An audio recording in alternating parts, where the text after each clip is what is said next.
नमस्कार दोस्तों, आपका अपने YouTube चैनल संस्कार लेक्चर में स्वागत है। आज मैं आपको 50 महत्वपूर्ण बहुविकल्पीय प्रश्न बताने वाला हूं इतिहास की परीक्षा 2023 के लिए, जिसमें से आपके 10 जरूर आएंगे। अगर आप क्लास 12 के छात्र हैं और 50 महत्वपूर्ण बहुविकल्पीय प्रश्न पढ़ना चाहते हैं तो वीडियो को अभी लाइक करें और चैनल को सब्सक्राइब करें। हम इतिहास के 50 महत्वपूर्ण बहुविकल्पीय प्रश्न पढ़ेंगे, जिससे आपके 10 नंबर बिल्कुल ही पक्के हो जाएंगे। तो हम शुरुआत करते हैं। तो हमारा पहला प्रश्न यह है कि हड़प्पा सभ्यता की खोज किसने की थी? हड़प्पा सभ्यता की खोज किसने की थी? विकल्प दयाराम साहनी, एन.जी. मजूमदार, एस.आर. राव, अमल चंद घोष। तो इसका सही उत्तर होगा दयाराम साहनी। इसी क्रम में हमारा दूसरा प्रश्न बनता है कि निम्नलिखित में से किसे मृतकों का टीला कहा जाता है? निम्नलिखित में से किसे मृतकों का टीला कहा जाता है? सुरकोतड़ा, चंदहूदड़ो, मोहनजोदड़ो, लोथल। तो मोहनजोदड़ो को मृतकों का टीला कहा जाता है। प्रश्न नंबर 3, हड़प्पा सभ्यता के किस स्थल को महत्वपूर्ण बंदरगाह की संज्ञा मिली है? मोहनजोदड़ो, कालीबंगा, चंदहूदड़ो या लोथल। तो हम आपको बता दें कि इसका सही उत्तर है लोथल। लोथल को ही हड़प्पा सभ्यता में महत्वपूर्ण बंदरगाह की संज्ञा मिली है। ये हम आपको बता दें कि बहुत ही महत्वपूर्ण प्रश्न है, यही प्रश्न आते हैं, इन्हीं में से आपके बोर्ड परीक्षा में आएंगे। हड़प्पा सभ्यता में लोग किसकी पूजा करते थे? माता देवी की, आद्य शिव की, प्राकृतिक तत्वों की या ये सभी? तो मैं आपको बता दूं कि हड़प्पा सभ्यता के लोग माता देवी की भी पूजा करते थे, आद्य शिव की भी पूजा करते थे, प्राकृतिक तत्वों की भी पूजा करते थे। तो इसका सही विकल्प होगा ये सभी। इसी क्रम में हम आपको बता दें, पांचवा प्रश्न आता है कि हड़प्पा सभ्यता को किस नाम से जाना जाता है? गंगा घाटी सभ्यता, क्रूबा घाटी सभ्यता या सिंधु घाटी सभ्यता या यमुना घाटी सभ्यता? तो आपको बता दें कि हड़प्पा सभ्यता सिंधु नदी के किनारे मिली है, इसलिए इसको सिंधु घाटी सभ्यता के नाम से जाना जाता है। बिल्कुल यही प्रश्न आने वाले हैं, आप बिल्कुल भी परेशान ना हो, वीडियो को 2 बार जरूर देखें, आपको बिल्कुल पूरा प्रश्न याद हो जाएंगे और इन्हीं प्रश्नों में से आपके 10 प्रश्न आएंगे और आपके 10 नंबर बिल्कुल पक्के हो जाएंगे। हड़प्पा सभ्यता में कौन कौन से कारण थे? हड़प्पा सभ्यता के पतन के, होगा यहाँ गाइस गलत हो गया है, कोई बात नहीं। पतन के कौन कौन से कारण थे? जलवायु परिवर्तन, वनों का विनाश, आर्यों का आक्रमण या ये सभी?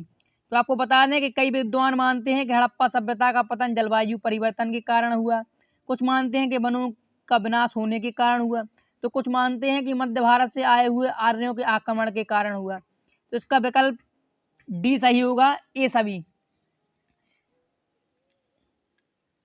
प्रश्न नंबर 7 है, एस.आर. राव द्वारा 1955 में किस स्थान का उत्खनन कार्य आरंभ किया गया? हड़प्पा, लोथल, कालीबंगा, धौलावीरा। तो इसका सही जवाब है लोथल।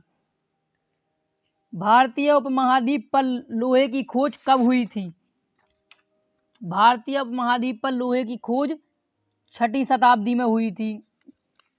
दूसरा प्रश्न है, अर्थशास्त्र का लेखक कौन है? वेरी मोस्ट इंपॉर्टेंट प्रश्न, वेरी मोस्ट इंपॉर्टेंट प्रश्न है गाइस, ये जरूर आएगा। अर्थशास्त्र का लेखक कौन था? मेगास्थनीज, बाणभट्ट, कौटिल्य या कालिदास? तो इसका सही जवाब है सी, कौटिल्य। कौटिल्य को ही चाणक्य कहा जाता है, या चाणक्य भी ऑप्शन में आ सकता है। इंडिका के लेखक कौन है? मोस्ट इंपॉर्टेंट प्रश्न, ये बहुत मोस्ट इंपॉर्टेंट प्रश्न है।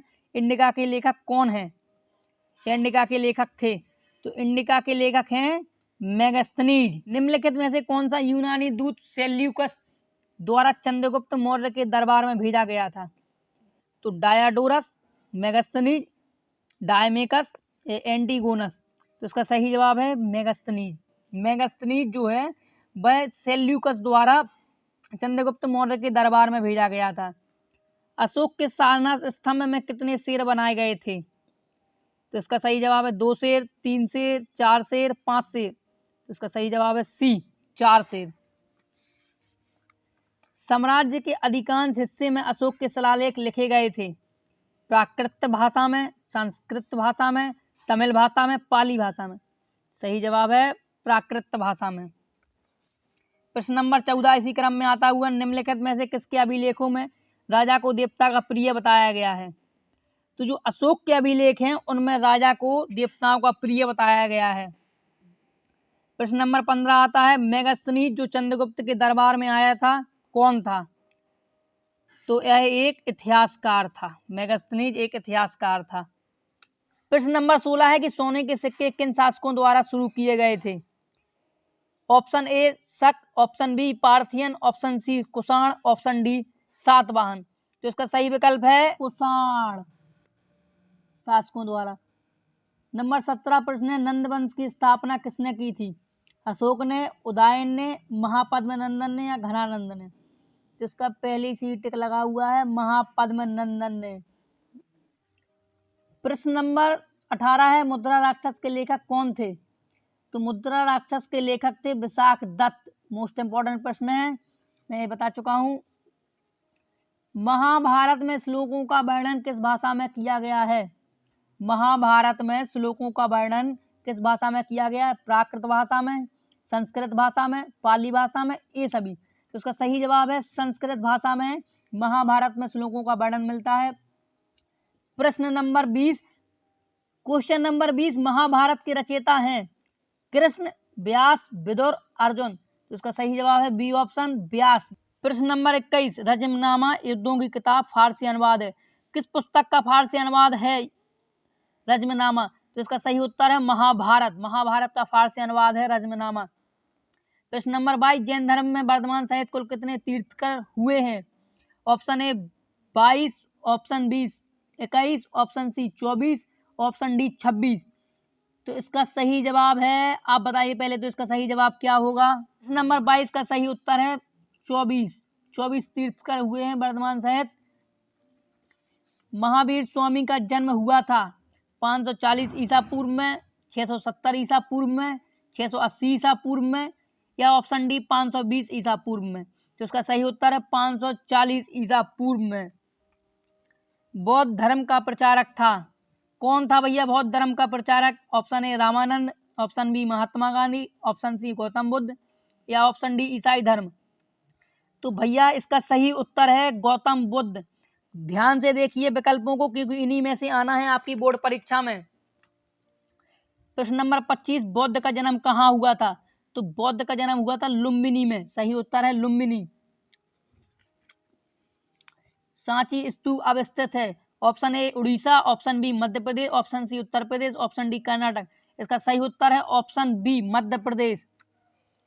भक्ति एवं सूफी आंदोलनों का उदय किस शताब्दी के मध्य हुआ था? भक्ति एवं सूफी आंदोलनों का उदय 8 से 18वीं। प्रश्न नंबर 28, हिंदू और मुसलमानों के धर्म ग्रंथों को किसने अस्वीकार किया? विकल्प ए बाबा फरीद, विकल्प बी अर्जुन देव, विकल्प सी रविदास या विकल्प डी गुरु नानक। तो इसका सही उत्तर है विकल्प डी गुरु नानक। प्रश्न नंबर 29, खालसा पंथ के संस्थापक थे कौन थे भैया? विकल्प ए बाबा गुरु नानक, विकल्प बी गुरु अर्जुन देव, विकल्प सी गुरु बहादुर या विकल्प डी गुरु गोविंद सिंह। तो इसका सही उत्तर है विकल्प डी गुरु गोविंद सिंह जी। प्रश्न नंबर 30, शंकर देव ने किस काव्य की रचना की? गुरु ग्रंथ साहिब, कीर्तन घोष, तबरम या नलियरा द्रव्य प्रबंधम। तो इसका सही उत्तर है कीर्तन घोष की रचना की है शंकर देव ने।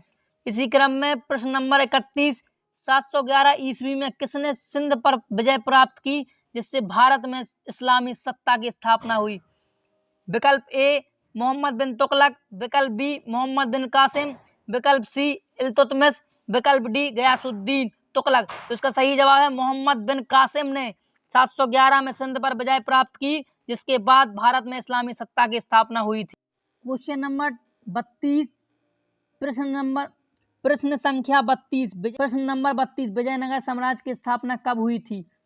विकल्प ए 1565 ईस्वी में, विकल्प बी 1856 ईस्वी में, विकल्प सी 1336 ईस्वी में, विकल्प डी 1991 ईस्वी में। तो इसका सही उत्तर है विकल्प सी 1336 ईस्वी में। इसी क्रम में प्रश्न नंबर 33, विजयनगर साम्राज्य की स्थापना की थी हरियर एवं बुक्का ने, कृष्णदेव राय ने या राम राय ने या देवराय द्वितीय ने? तो उसका सही जवाब है हरियर एवं बुक्का ने।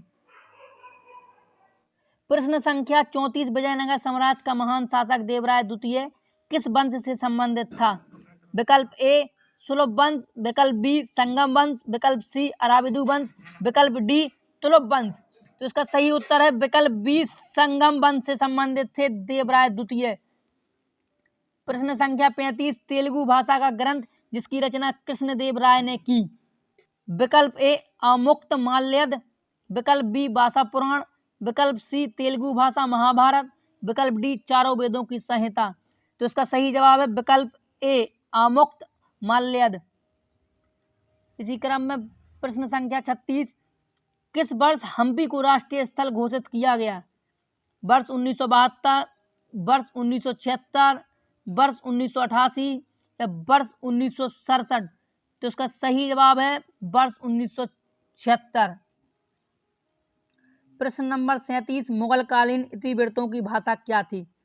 विकल्प ए अरबी, विकल्प बी फारसी, विकल्प सी उर्दू, विकल्प डी हिंदी। तो इसका सही जवाब है विकल्प बी फारसी।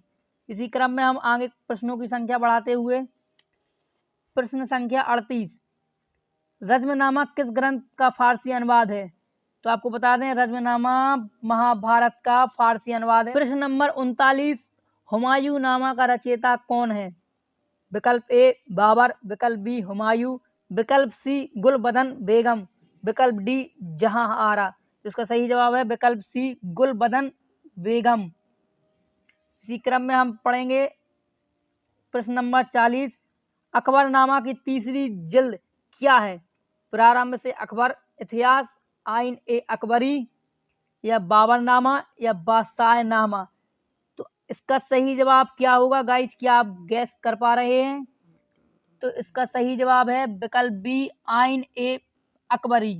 प्रश्न नंबर 41 बाबर ने अपनी आत्मकथा तुजुक ए बाबरी किस भाषा में लिखी है। मोस्ट इंपॉर्टेंट प्रश्न है।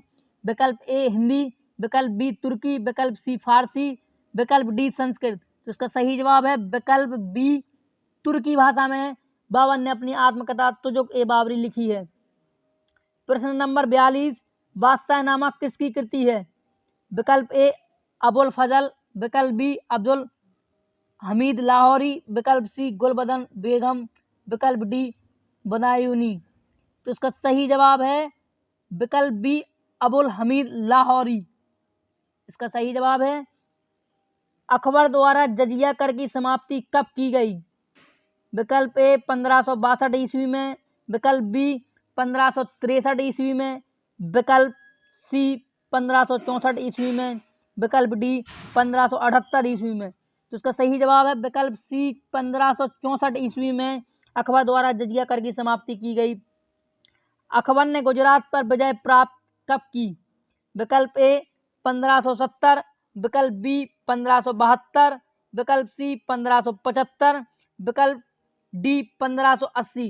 तो इसका सही जवाब है विकल्प बी 1572 में अकबर ने गुजरात पर विजय प्राप्त की थी। प्रश्न नंबर 45 वह कौन सा राजपूत राज्य है जिसने अकबर की संप्रभुता को स्वीकार नहीं किया। विकल्प ए मारवाड़, विकल्प बी मेवाड़, विकल्प सी बीकानेर, विकल्प डी अकबर। तो इसका सही जवाब है विकल्प बी मेवाड़। प्रश्न संख्या 46 चंदेरी का युद्ध कब हुआ था। विकल्प ए 1528, विकल्प बी 1527, विकल्प सी 1526, विकल्प डी 1529। तो इसका सही जवाब है विकल्प सी 1526 ईस्वी में। प्रश्न संख्या 47 किस मुगल शासक द्वारा जखोरा दर्शन की शुरुआत की गई थी। तो इसका सही जवाब है विकल्प बी अकबर के द्वारा जखोरा दर्शन की शुरुआत की गई थी। प्रश्न संख्या 48 अकबर द्वारा इबादत खाना की स्थापना कहाँ की गई। विकल्प ए आगरा, विकल्प बी फतेहपुर सीकरी, विकल्प सी इलाहाबाद, विकल्प डी दिल्ली। तो इसका सही जवाब है विकल्प बी फतेहपुर सीकरी।